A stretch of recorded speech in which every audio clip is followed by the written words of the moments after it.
Un saludo muy especial a todos ustedes que en esta mañana se unen a este medio de comunicación para poder seguir profundizando en lo que es la materia de teología patrística.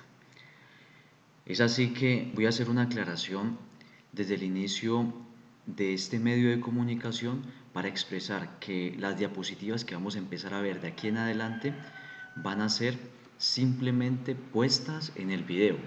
Ustedes van a tener la opción de seguirlas con la frecuencia y con la opción también de ir parando o de después reestudiar este material que les dejo a su disposición. También tener en cuenta que el material se va a ir quitando cada semana, entonces para que lo traten de aprovechar en la profundización de dicho estudio. Otra circunstancia es la lectura de los documentos. No puedo colocar aquí directamente los documentos de las fuentes de algunos padres de la iglesia que estamos nosotros siguiendo, pero se los enviaré por vía WhatsApp o también por email para que estén pendientes de ello. Iniciamos así nuestro estudio recordando algunos apartados que ya hemos visto en nuestras clases de la teología patrística. Vemos especialmente de modo general la distribución del curso que vamos a llevar. Vamos a ver desde el siglo I hasta el Concilio de Nicea en el 325, después del Concilio de Nicea hasta el Concilio de Calcedonia en el 451 y después terminaremos viendo desde el Concilio de Calcedonia hasta los últimos padres de Oriente y de Occidente, tanto Isidoro de Sevilla para Occidente y Juan Damasceno para Oriente. Es una visión mucho más manualística porque algunos otros estudiosos han propuesto que la patrística y la patrología ha terminado muchísimo más adelante en la historia.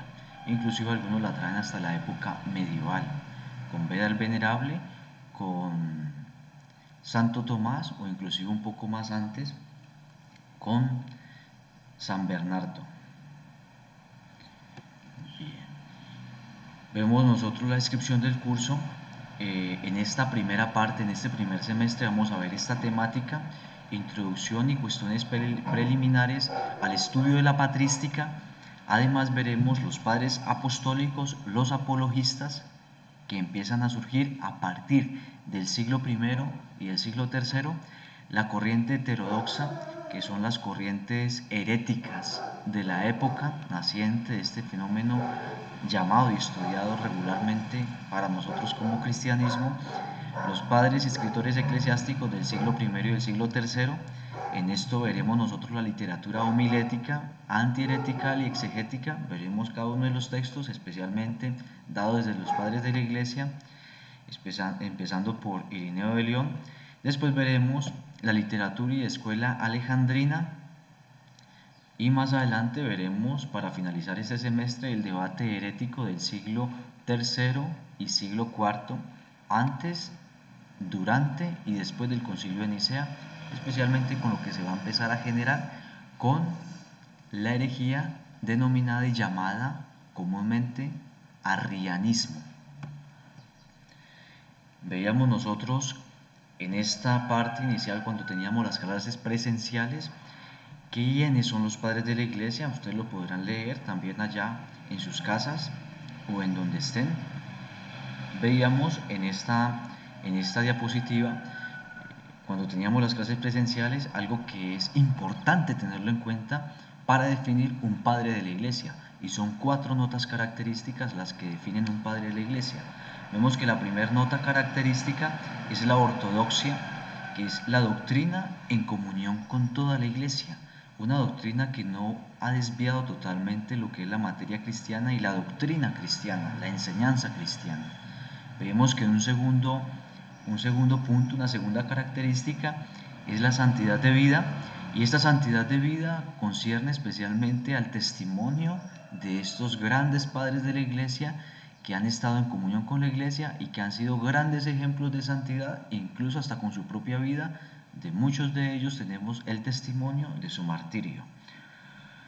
Otros padres de la iglesia han tenido, entre tercera característica, la aprobación de la iglesia, la aprobatio ecclesiae, que especialmente la aprobación de la iglesia se da por medio de un sínodo, por medio de un concilio o la aceptación total de las comunidades cristianas en donde se han leído sus escritos y en donde se ha recibido totalmente su tradición cristiana. Y por último tenemos la última nota característica, que es la antigüedad, la antiquitas. La antigüedad, que estos padres se encierren y que estén especialmente durante los 8 primeros siglos de la historia de la Iglesia, del cristianismo. Para esto, entonces, la manualística y los estudiosos han denominado que para Oriente se cierra el ciclo de la patrística y la patrología para algunos, con el último de Oriente, que es Juan Damasceno, en el 749, y para Occidente con Isidoro de Sevilla en el 636, como lo pueden notar aquí algunos. Algunos otros extienden la parte de la patrística hasta el cisma del 1054, cisma en donde se divide tanto la Iglesia de Oriente como la Iglesia de Occidente de una forma mucho más radical, pero después en la historia medieval nosotros notaremos que el síndrome es totalmente distinto a la propuesta que nos presentan los manuales odiernos, y también algunos otros dicen que se cierra con Bernardo de Claraval. Hay que hacer una distinción también entre padres de la Iglesia y escritores eclesiásticos. Los padres de la Iglesia tienen estas 4 notas características. Los escritores eclesiásticos les faltan algunas de las 2 primeras notas características. ¿Cuáles son? La recta doctrina o la santidad de vida. Siempre les va a faltar alguna de estas 2 notas características. En cuanto a los escritores eclesiásticos, nosotros recibimos algunas de sus tradiciones escritas y de sus documentos, pero haciendo la diferenciación que no tienen la santidad de vida o la recta doctrina en algunos de sus escritos, en algunos de sus apartados. Para esto, los más comunes escritores eclesiásticos que nosotros siempre estamos y los tenemos a la portada de la mano son Orígenes y Tertuliano, entre algunos otros.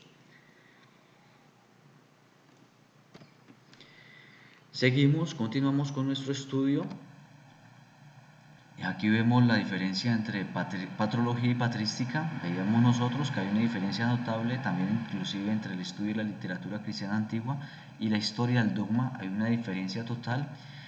Veíamos nosotros que el estudio de la patrología es exactamente el estudio total, exegético y profundo de los padres de la Iglesia, pero especialmente en sus escritos. La patrística tiene que ver con el estudio ya reflexionado que llega hasta nosotros de todos los estudios que hace el método de estudio patrológico.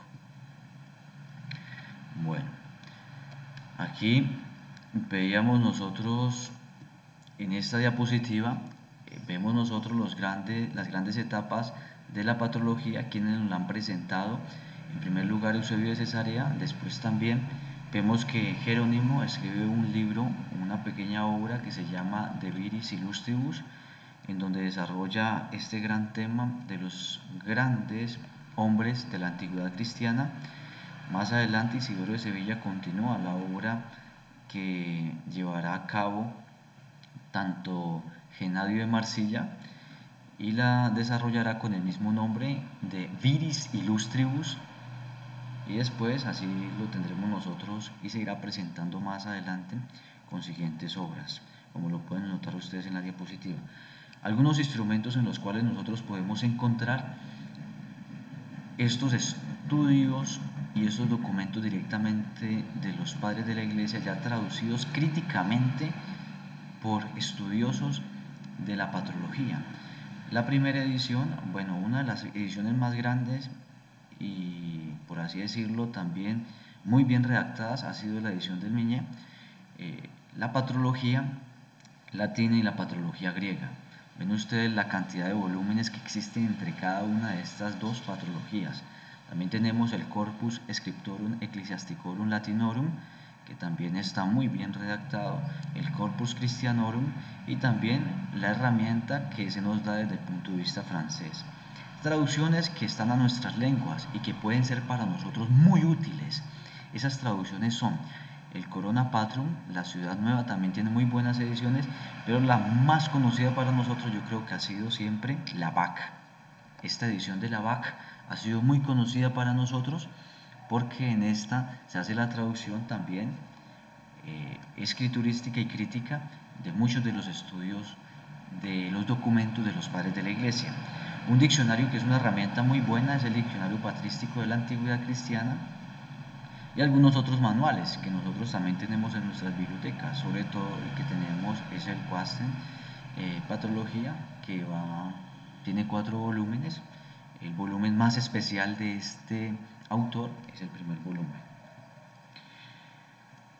Bien, aquí hay otros estudios o subsidios complementarios que nos lo presenta especialmente el Papa Benedicto cuando en su secuencia de catequesis o en audiencias de los miércoles hizo un estudio abierto y adaptado para los fieles cristianos y lo denominó así, Catequesis sobre los padres de la Iglesia. Está en un pequeño volumen que también se puede encontrar en internet o en la página del Vaticano, vatican.va.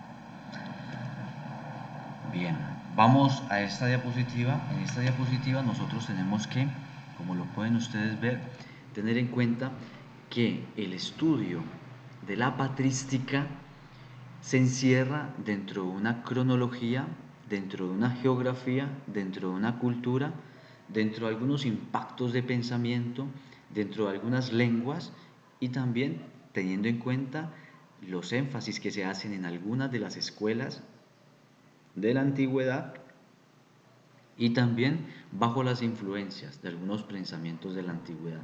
La cronología se encierra principalmente del primer siglo al octavo siglo.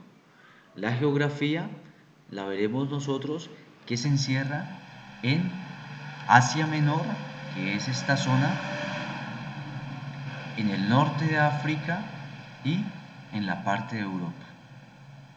Entonces empezaremos nosotros a notar que territorial y geográficamente estamos a distancia y también cronológicamente estamos a distancia. Aquí también dentro de lo que es la cultura es una cultura helénica. La cultura helénica es la cultura que nosotros hemos heredado de lo que fue la conquista y el imperio griego, que también tuvo una expansión bastante amplia y que nos dejó como herencia algunas de las representaciones y tradiciones que nosotros tenemos a nivel de religiosidad, pero mucho más a nivel de lengua, porque se desarrolló el griego de la koiné, el griego común, el griego de la casa, el griego que se difundió durante todo el territorio o por todo el territorio conquistado por los griegos. Y fue herencia también para algunas de las traducciones y algunos de los escritos que se empiezan a dar en la redacción inicial cristiana. Nosotros vemos que también está la cultura judía, que es la cultura en donde se desarrolla estrictamente el cristianismo con el nacimiento de Cristo, y también está la cultura romana, porque es en el tiempo del Imperio Romano en donde se da el nacimiento del cristianismo, la fundación misma de la iglesia. Continuamos nuestra exposición. Vemos que también están los impactos de pensamiento. El impacto de pensamiento lo vemos sobre todo en la parte romana. Pero las lenguas, que es lo que me llama a mí más la atención, las lenguas también para nosotros son las lenguas del griego, del latín y algunas lenguas semíticas.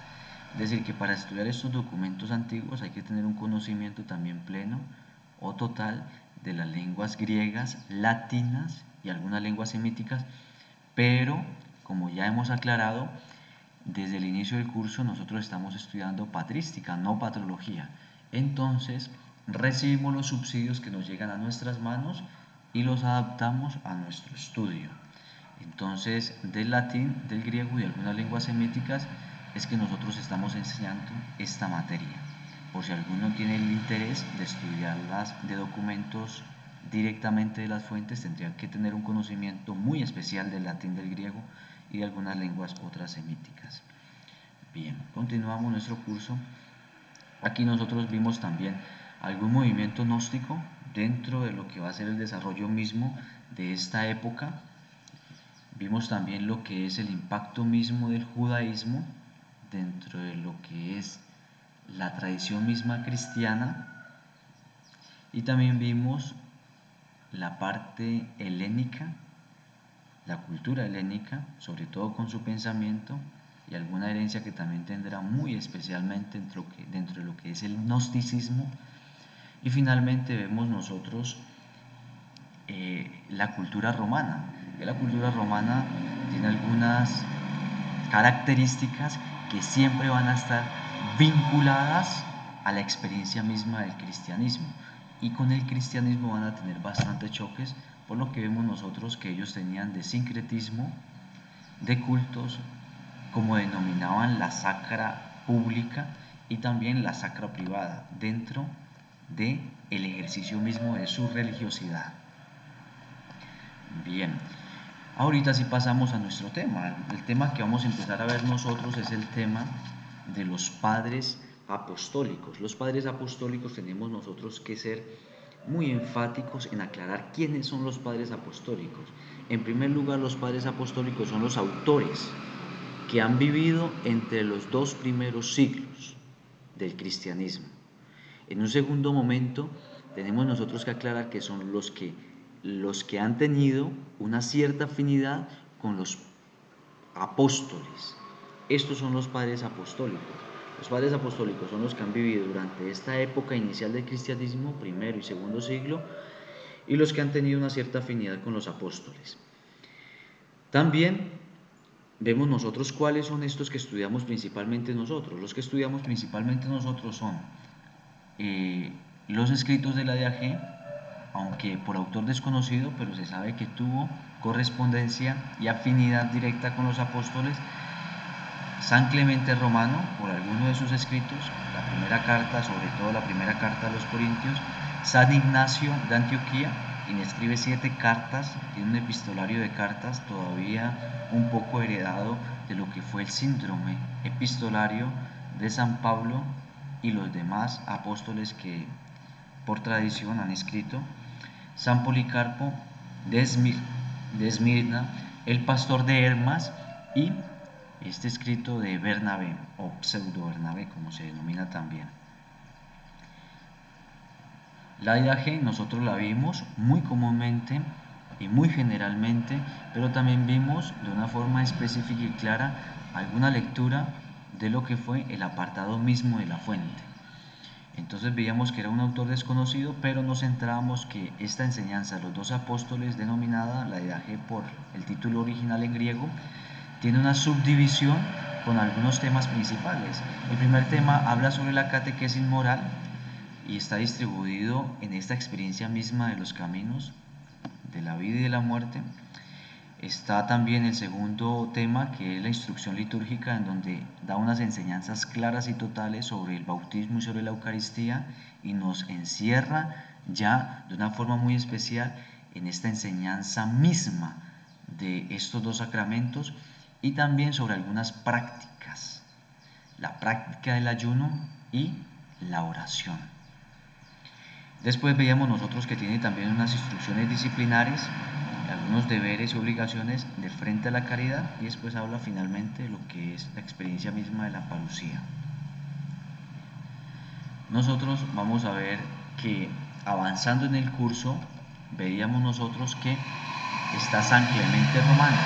Clemente Romano es el mismo Clemente I, y este mismo Clemente I se denomina por tradición que fue el tercer obispo de Roma después de Pedro. Vemos que este papa o este obispo de Roma, para ser más claros, escribe una carta a los Corintios aproximadamente en esta época del 96 después de Cristo, obviamente, y desarrolla allí un tema principal, y el tema principal que él desarrolla siempre va a ser de acuerdo a el problema que existe en la comunidad de Corinto, que ha perdido su orientación, y él aclara de una forma muy sencilla pero muy profunda el tema de la colegialidad. Y este tema de la colegialidad va añadido a una exhortación en la paz y en la concordia, en donde los jóvenes tienen que recibir la enseñanza y la tradición de los presbíteros. e inclusive hasta de la misma enseñanza que él se da la autonomía de dar, porque él estando en Roma escribe a los corintios o escribe a la comunidad de Corintio.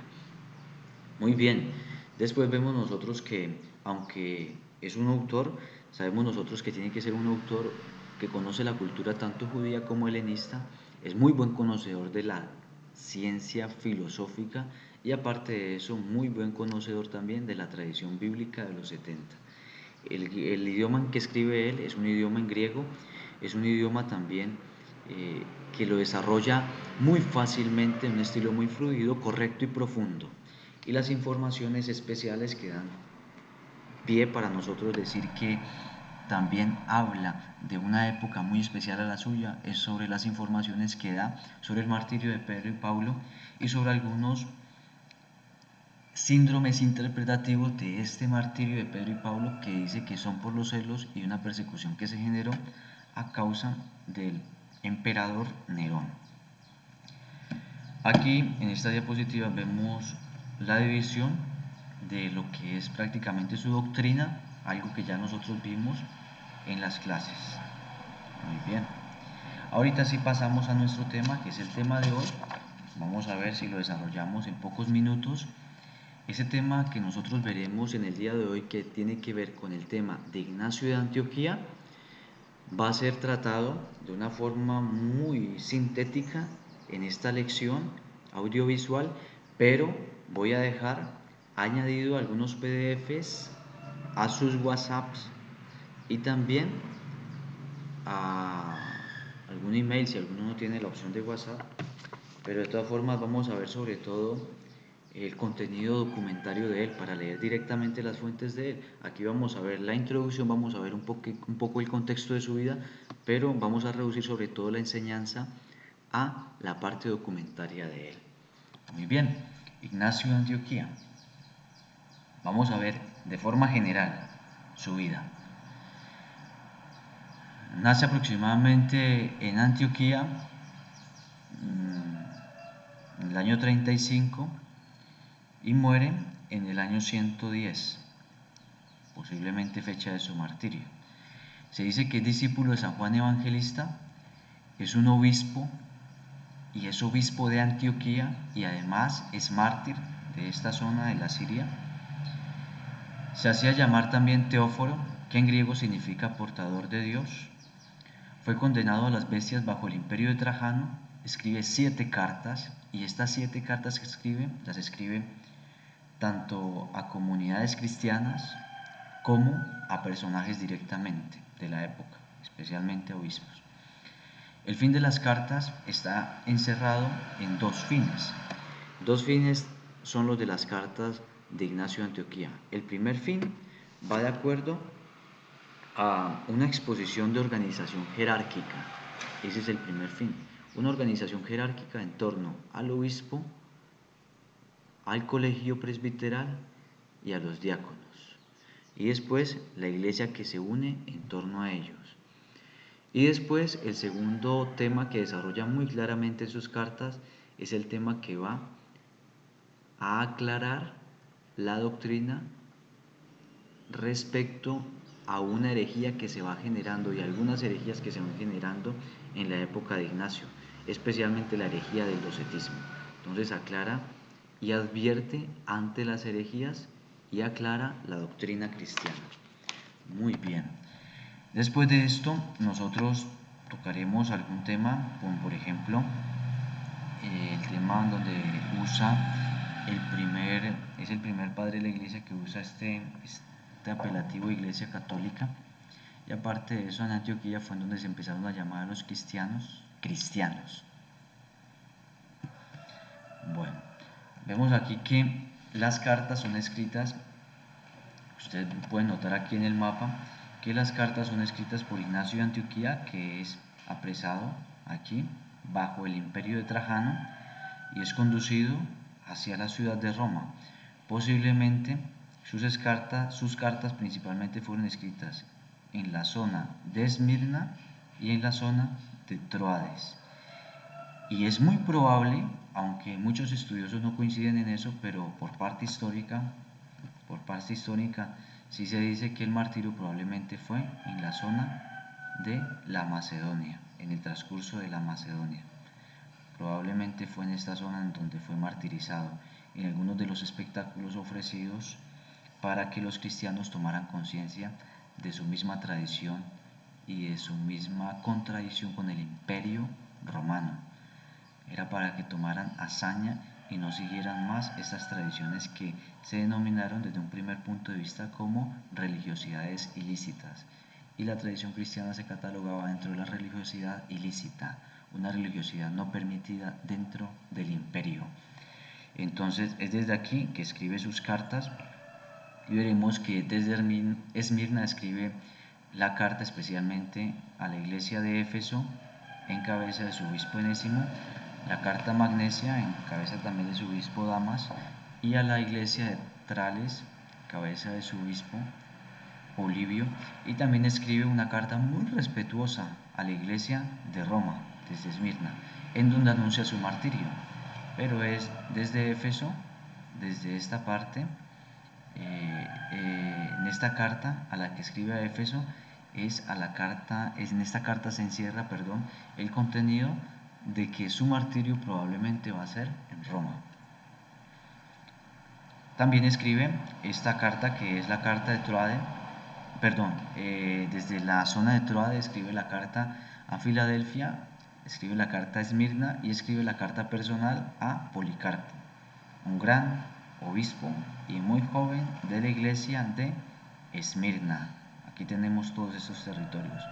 Cabe resaltar que todo ese territorio fue un territorio muy cristiano, de comunidades cristianas muy bien cimentadas, pero que bajo el transcurso de la época se perdió todo el trabajo de la evangelización que hizo no solamente Pablo de Tarso, sino también San Juan Evangelista, que escribe también sus 7 cartas, las que se encuentran a partir del segundo capítulo del Apocalipsis, a estas 7 iglesias. Se pierde, ¿por qué? Por el fenómeno de las herejías durante estos siglos y de los siglos posteriores a partir del siglo IV, pero después era el culmen con la colonización, podríamos nosotros así decirlo, con las invasiones de los pueblos que tienen tradiciones religiosas musulmanas islámicas. Y ya posteriormente se acabará este fenómeno con la conquista final en el año 1453, con la invasión turca, que ya trae tradiciones musulmanas, y esto lo volverán ya no una Anatolia, sino que lo volverán la Turquía, y renombrarán casi a todos estos territorios con nombres turcos o de lengua turca. Muy bien, pero eso se verá en otro tema muy distinto a este. Aquí, para terminar, para ir avanzando un poco más, el contexto geográfico, nos ubicamos en un contexto geográfico, especialmente el contexto es el de Antioquía, y este contexto se da en una ciudad fundada en el 301 a.C. por uno de los generales que heredó el imperio de Alejandro Magno y que fue Seleuco I. Y este general que heredó esta zona de la división que hizo Alejandro Magno, después de su muerte, la división de todo el imperio entre sus generales, heredó esta zona y la hizo capital y ciudad muy importante de lo que fue su zona heredada. También vemos que aquí en esta zona fue donde se llamaron por primera vez a los cristianos por ser seguidores de Cristo, y aparte de eso vemos que ha sido también una población que ha sido conquistada frecuentemente por otras civilizaciones y otras culturas, especialmente por los denominados árabes, bizantinos, cruzados, turcos, croatas y egipcios. Alrededor de esta ciudad se encuentra algún testimonio de Pedro, de la predicación de Pedro, en donde se edificó durante la cruzada una pequeña iglesia en el siglo XII y en el siglo XIII. Vemos también que es durante el periodo de Trajano, del emperador Trajano, en donde se da el martirio de este gran padre de la iglesia, Ignacio de Antioquía, y es aquí en donde nosotros podemos ver que se tiene que tener en cuenta también la base histórica, y la base histórica viene fundamentada también en el monumento, no solamente en el documento. Y en el monumento nosotros encontramos que hay un monumento que es denominada, llamada y reconocida la columna trajana. Y esta columna trajana describe en algunas escenas allí talladas la guerra que tuvo Trajano contra los dacios. Y estos dacios que fueron derrotados por el emperador narran también la victoria de este hombre que se enfrenta contra ellos y que tiene que ver con el tema que nosotros estamos estudiando. Bien, también para decirlo así, se eligen emperadores ya para esta época, como lo pueden ustedes leer en la diapositiva, se eligen emperadores y se empiezan a elegir emperadores especialmente por su fuerza de guerra, porque son grandes comandantes y grandes generales de guerra. Asimismo se elegirá a Constantino, él mismo se dará el título de emperador más que ser elegido. Bien, vida y obras de Ignacio de Antioquía. Se dice y aclaramos nuevamente que fue discípulo de los apóstoles, a menos de Pedro y Pablo, y tuvo una enseñanza, o al menos recibió enseñanza también de tradición de Juan, de San Juan. Dice la historia eclesiástica de Eusebio de Cesarea, dice esta frase: Ignacio, el hombre más célebre para muchos hasta el día de hoy, segundo en obtener la sucesión de Pedro en el episcopado de Antioquía. Por eso lo recibimos por tradición, que también fue el segundo en suceder a Pedro en esta sede episcopal o sede patriarcal desde la antigüedad por parte de Pedro. Vemos nosotros que aquí las grandes sedes patriarcales de la época siempre fueron Jerusalén la primera, la segunda sede fue la de Antioquía, la otra sede no la encontramos aquí, pero es la de Alejandría, y la otra sede fue la de Roma. Esas fueron las principales sedes de la antigüedad. Posteriormente, a partir del siglo IV en adelante, se añade la sede de Constantinopla. Pero todas las sedes desde la antigüedad tienen su vínculo a la sede de Roma, porque allí fue donde testimonió Pedro su fe. Incluso también la sede de Antioquía, que tuvo a Pedro como obispo. Valga la aclaración que les hago en este momento. Aquí se dice también que es condenado ad bestias en el tiempo del emperador Trajano. Ponemos el signo de interrogación porque sí fue posiblemente en el tiempo de él. Durante el viaje a Roma se vive este hecho de lo que es el martirio, en donde es atado y dado a los leopardos. Escribe 7 cartas, ya las describimos algunas de ellas, y aparte de esto, los argumentos generales de las cartas son agradecimiento, permanecer unidos en torno al obispo, y la figura misma de la institución jerárquica que se empieza a desarrollar ya desde los Hechos de los Apóstoles, el escrito de los Hechos de los Apóstoles, y mantenerse en guardia contra las herejías de la época.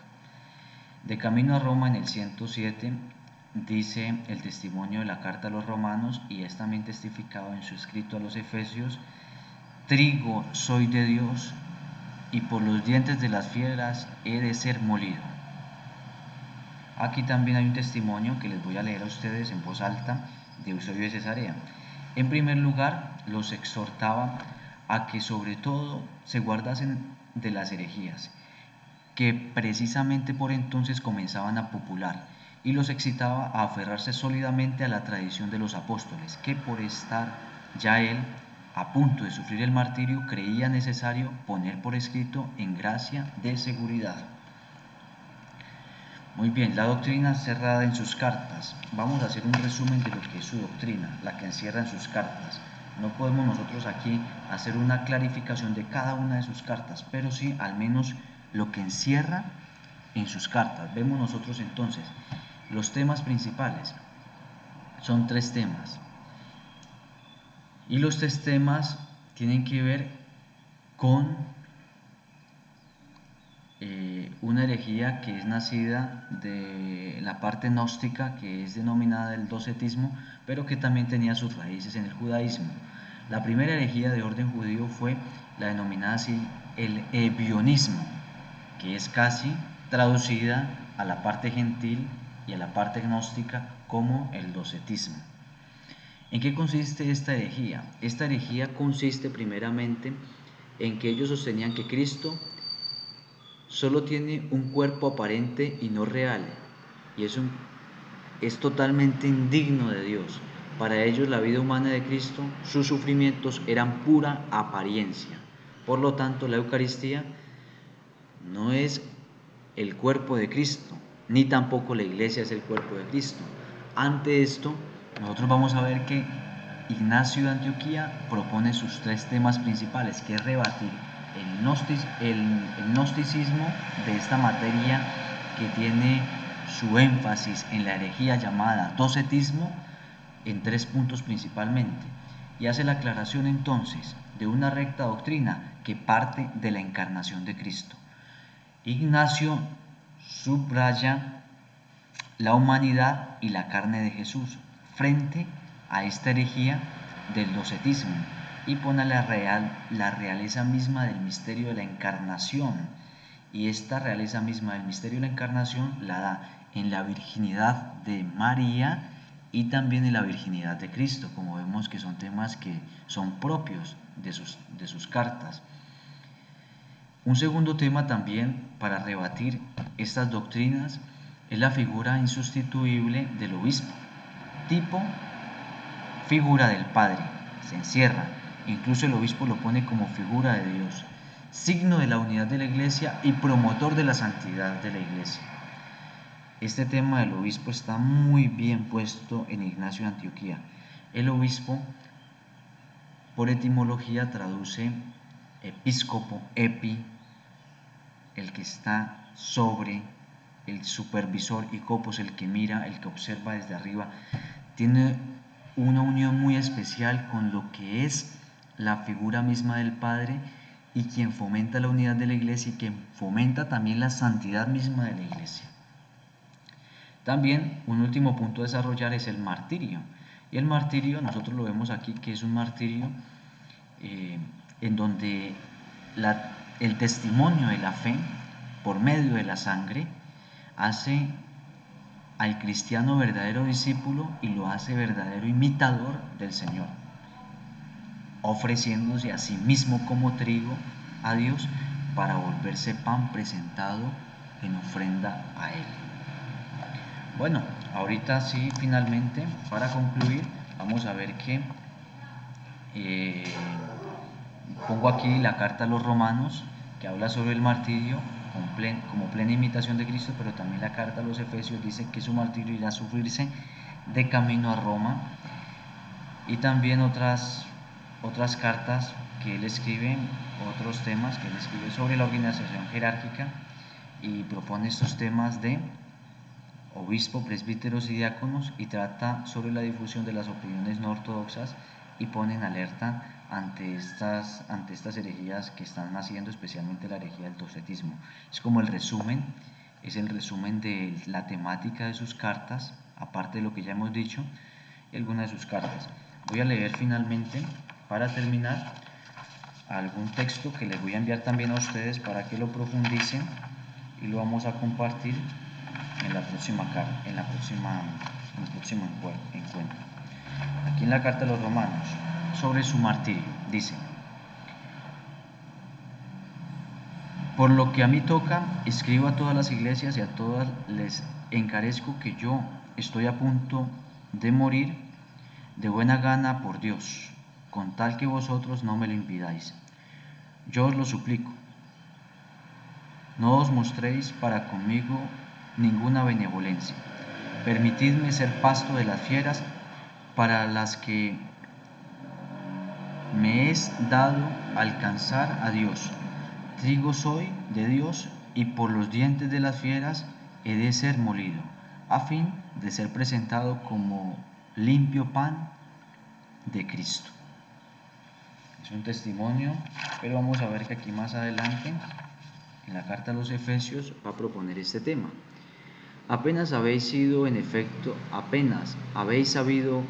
efecto que yo venía de Siria, encadenado en el nombre y la esperanza que nos son comunes, esperando tener la suerte, gracias a vuestras oraciones, de combatir contra las bestias en Roma, para poder, si tengo esa suerte, ser discípulo. Y sigue escribiendo sobre lo demás. Muy bien, les enviaré toda esta parte de lo que es la parte documental en PDF para que ustedes lo puedan leer, y aparte de eso les añadiré un pequeño taller para que lo respondamos y en la próxima clase lo compartamos y continuamos con el siguiente tema, que es el de Policarpo de Esmirna. Muchas gracias a ustedes por su atención prestada y que tengan una feliz continuación.